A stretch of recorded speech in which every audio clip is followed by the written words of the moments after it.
Hey everyone, it's Landa. Today we're going to paint some popsicles and turn them into a summer banner. The first thing that you're going to need is some tape, your watercolor materials. You could even do this with some other paint, but I'm going to show you how to use watercolor paint to make these little popsicles before we turn it into a banner. So the colors that I'm going to be demonstrating with today are turquoise, emerald green, and also burnt umber. So you can go ahead and grab those colors while I tape down my paper. And these are the cute little popsicles that we're making. So I'm going to show you a technique on how, just so you can repeat this process, basically with any color. And then you can either keep it, you could turn it into a card, or you could turn it into the banner like we're going to do today. Now, I have these nice, easy outlines. You'll have to comment below if you want an outline. Just let me know, and I'll get it for you. But today I'm going to show you how to draw it first, because I think that's important, and then we're going to paint it. So drawing your popsicle isn't that difficult. You just need a few parallel lines. So the first line I'm going to create is the bottom of our popsicle right here, and then I'll do the top, the sides, and then also the last thing I'm going to do is that popsicle stick. So the bottom and the top first, just so that we kind of space it out correctly. And I'm not drawing that whole entire line. This is just to kind of map it out. Same thing with the sides, so that I know what my width is. Okay, looks decent. Now I'm going to round out those edges and just very lightly connect the lines. And if you want the popsicle to kind of get a little bit bigger towards the bottom, then just kind of change the angle of that line when you bring it down. Nice. Okay. And then I'm going to make the middle line. That's it. Just a few simple lines. Now, we are going to add some of these lines for the dent in those popsicles. You can either draw just two parallel lines, kind of like this, or you can do two parallel lines and then the curved top and bottom. And I'll show you what that looks like. Oh, I think I'm going to make this a little bit more rounded just for fun. That looks better. You can see that I'm just doing really light restating lines. Restating lines are the ones that kind of overlap until you get the line just right.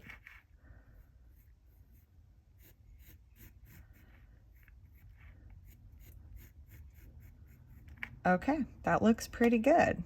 Oh, yeah, I think I'm okay with that. That looks okay. That looks good. Looks okay.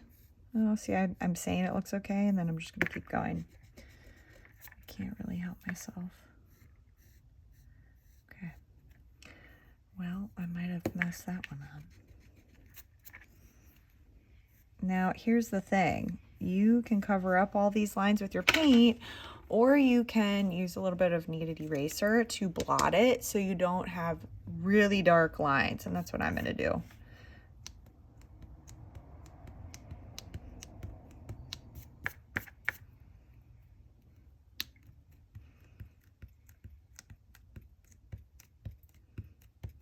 Nice. All right, now for the fun stuff. If you are in one of my classes, you probably got this as homework. So what you're gonna do before you get started is put a little water on those dots of paint. And if you're new to my channel or new to me, I am an artist, former classroom teacher, and I create watercolor kits that you can take basically anywhere, and they look just like this, where you have typically they look like this, where you have an outline, you have your paint, directions, and all of that. But in my class, I also give homework, and so some of my students have stuff just like this. Okay, so while that paint is being activated with my water, I'm going to walk you through the process of the popsicle, and then we'll get started. So this is primarily a wet into wet painting. The main part of the popsicle is wet into wet.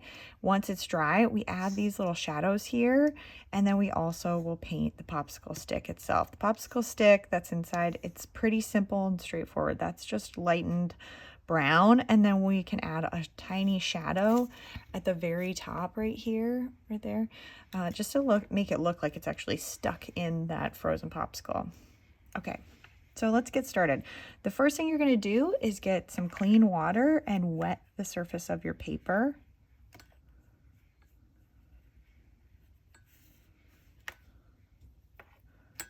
You don't want it to be super shiny, but you want to make sure that the paper is damp and isn't going to dry too quickly. So sometimes, you know, right now the weather where I'm at is very dry and starting to warm up, and I like to leave the door open to my studio so then it you get a little breeze, and so your paper dries a little bit quicker. So you might have to re-wet your paper after each color that you add, because we're going to add the colors in layers. So we'll start at the top, then we'll do the middle, and then we'll do the bottom.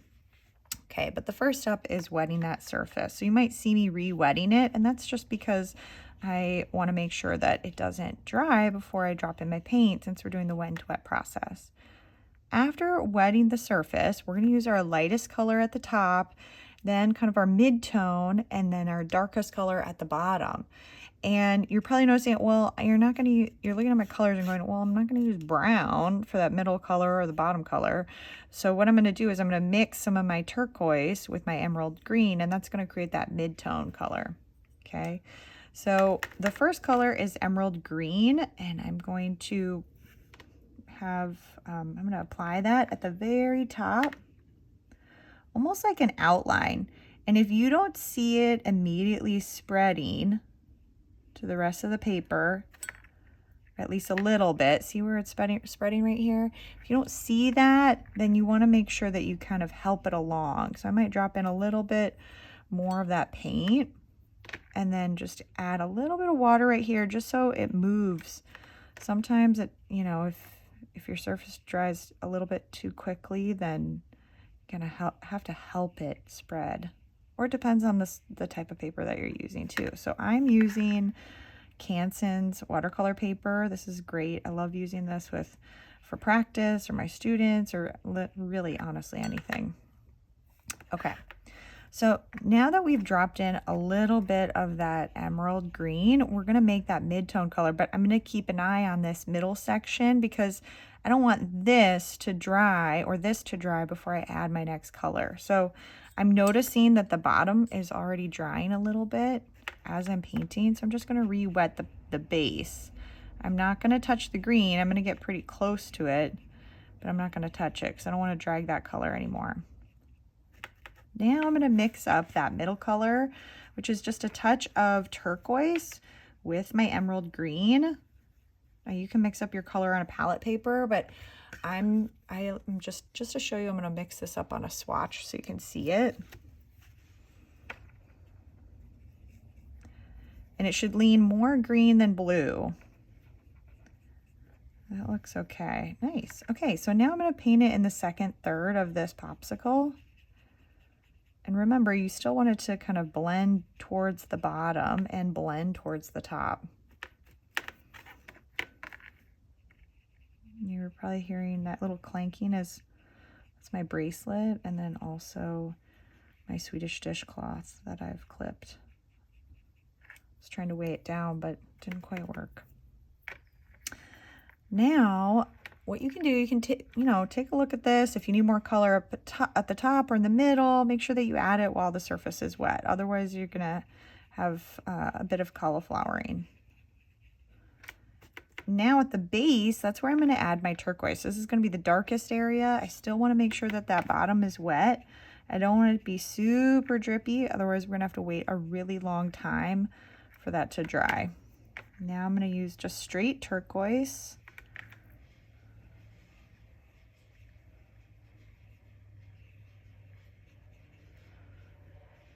I start at the edges because that's usually where it's going to be the darkest, and then I move towards the middle. And it's the same thing if I need to drop more color in, because you can kind of use up that paint before you get to the center. Okay, that looks pretty good. I'm going to add a little bit more just to darken up the base. And then I want to show you how to make these little drips, which you don't have to do. You can leave it just like this, add the shadows, and it would look great. If you want to be, want to do something a little bit more playful, then you can add these drops, which it's just direct painting. The only trick to this is that you are adding those drips while that bottom layer is still wet. So you just want to make sure that your paintbrush isn't too drippy. Paint a line and even like a little circle at the bottom, and then kind of connect it and then shrink that highlight. So you want it to be kind of wide at the top, thin in the middle. I'll do another one. So wide at the top, almost like a little triangle, then your line, and then the curved bit at the bottom. So let's do another one.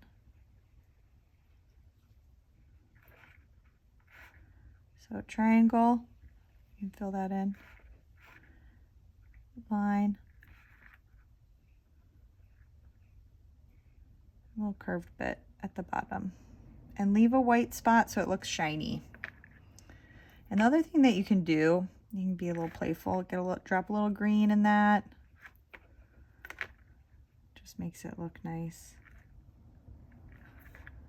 Connect to the top of your popsicle. Okay, that's looking pretty good. So I would leave that, let it dry. And then next part that we're gonna do is we can paint our popsicle stick, or if the top is totally dry, then we can paint these thin layers right on top. Now this is probably the trickiest part of this whole entire thing. So you just wanna, the thing with these shadows right here, those indentations, you just wanna make sure that your paintbrush isn't too wet or over loaded, okay? And now we just kind of wait, but I want to show you what we're going to do with these when we're all done. So as you see from my example, so after we're done with these, you can cut the whole entire thing out. I'll leave a teeny little shape at the top so that you can take your hole punch and line that up and then punch a hole, because what we're going to do is we're going to string these to make some colorful decorations. Kind of like a little banner. Okay, and the more you make, obviously the cuter it is, but you could use these for decorations for a party. You could create gift tags out of them. You could really do anything. So I'm going to cut this one out while we're waiting for the other one to dry. And if you want, you can draw this rounded kind of gift tag bit at the top, but you can tell nobody's gonna look that closely at your decoration, your banner, to notice if it's not cut perfectly.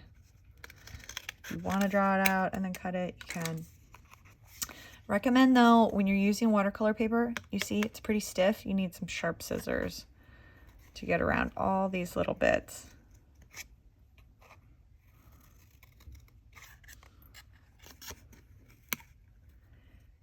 And I'm just going to check on our popsicle to see if it's almost dry.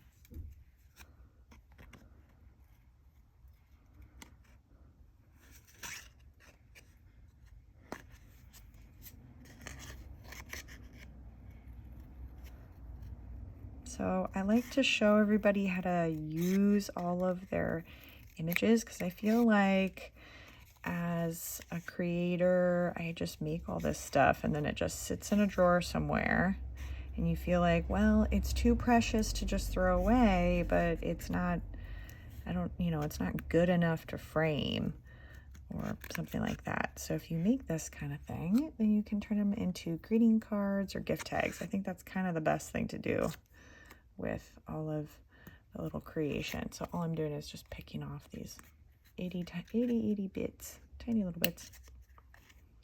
Okay. Okay, we're gonna come back to cutting this out in just a second, because our popsicle is almost dry. So I'm gonna do the popsicle stick before while, just to kind of save time. So let's get our brush wet. We're going to grab a little bit of that burnt umber. It doesn't take much. See how that was just the teeniest amount? I'm gonna just water down that burnt umber.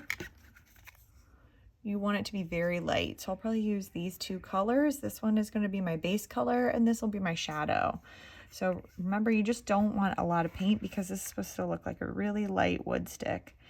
And if the top of your popsicle is wet, give it some time to dry. I'm being pretty careful, but I'm also impatient, and so I'm painting it. But I think at home, you should wait for it to dry at the top completely before you paint the popsicle stick. Now here's the trick. Let's say your popsicle stick, to you, you're looking at it and you're like, well, that's a little bit too dark. If the paint is still wet, you can take your damp brush and push that extra paint towards the top because that's where our shadow is going to go.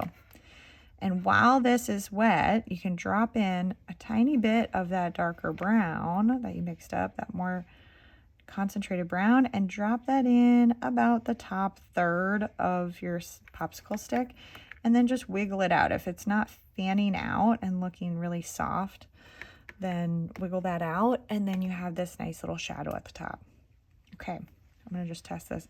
It's almost dry, so I'm gonna give it a second. I'll finish cutting this part out, and then we'll finish our popsicle. So let's just cut the rest of this. It's just about done. You can see how quick this is, and you can repeat it over and over and over again. And in a second, while the other one's drying, I'll show you how to mix up some of those other colors. Okay, that looks good. So right now we're using the emerald green and turquoise to make this popsicle, but if you wanted to make something like this, it's the same process. You go light, middle tone, dark. This popsicle is lemon yellow and orange. So I used a lot of colors for this one because I wanted it to go from warm to cool. So I have lemon yellow, orange, and alizarin crimson. So, and then for this popsicle, it is a little bit of orange, permanent rose, purple lake, which is this kind of pinky purple. And then also for the darkest areas, dioxazine purple. But if you look at all of these, it goes from light to dark. So you get this kind of fun tie-dye popsicle look. It also helps to create the shadows. So then you can kind of use it. You could use it with any color, but just make sure that it's, all of these are analogous colors. So they're in the same color family. So if you looked at a color wheel, you'd probably see that. And then start light, go to dark. Okay. All right, now we can make those dents on our popsicle now that the surface is pretty much dry.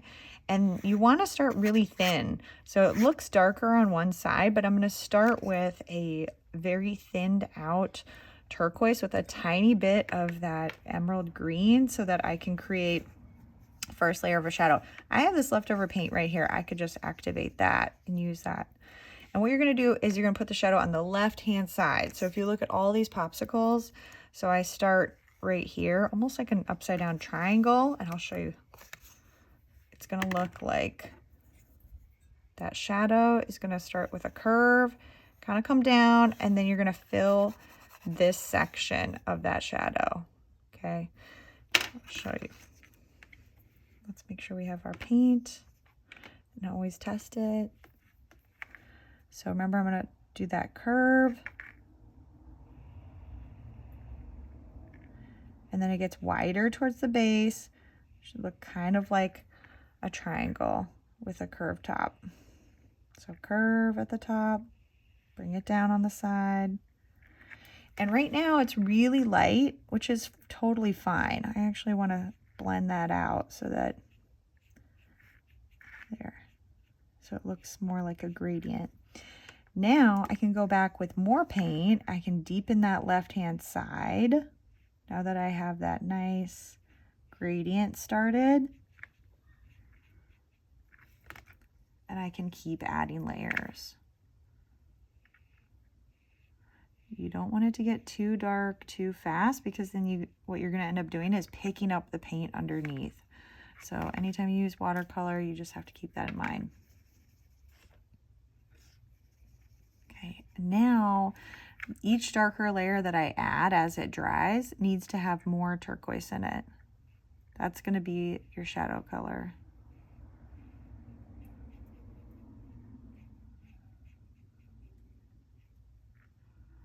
Add a little bit right there, and then I'll fan it out. So if anything looks like it's too much like an, oh, see, I lifted some of that. If that has too much of an outline, then you just get a clean damp brush and then you can blend it out really softly, but you don't want it to be too wet. Otherwise it'll create just what it's happening right there, a little bit of cauliflowering. The more you mess with it, the more it'll get messed up. Might add a tiny bit more here. But let it dry in between layers, and then you don't have to worry about that cauliflower effect. So I'm almost done. Just like these, I'd probably spend a little bit more time with the shadows on each one of these. You can tell that I really intensified the bottom. I'm also going to add a little shadow down here. So, you know, you can spend as much or as little time as you want on each one of these. Sometimes it just magically happens that they have the best shadows when you drop it in with the wet and wet, and sometimes you need to kind of fiddle and add more to it layer by layer. But that's really it. So once you have that whole entire thing done, let it dry, cut them out just like I showed you. Make sure that you cut this little top out, and then I'll show you how to string these up, and then you have your sweet little decorations or your gift tags. So let's move this aside.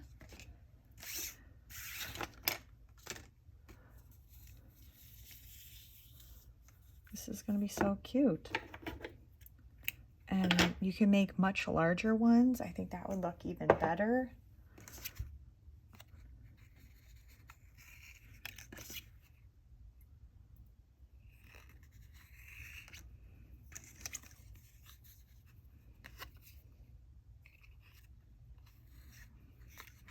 Look at how sweet this is. Can't really show you holding it up, but you could paint the backs, and then you would have this really sweet decoration. Or you could just turn, like I said, you could turn it into one little gift tag and write to and from. All right, everybody, I hope you had a ton of fun with this. Stick around, make sure that you subscribe so you can see new videos. They'll keep coming up each week. And I hope you have a ton of fun with this, and I will see you next time. Thanks.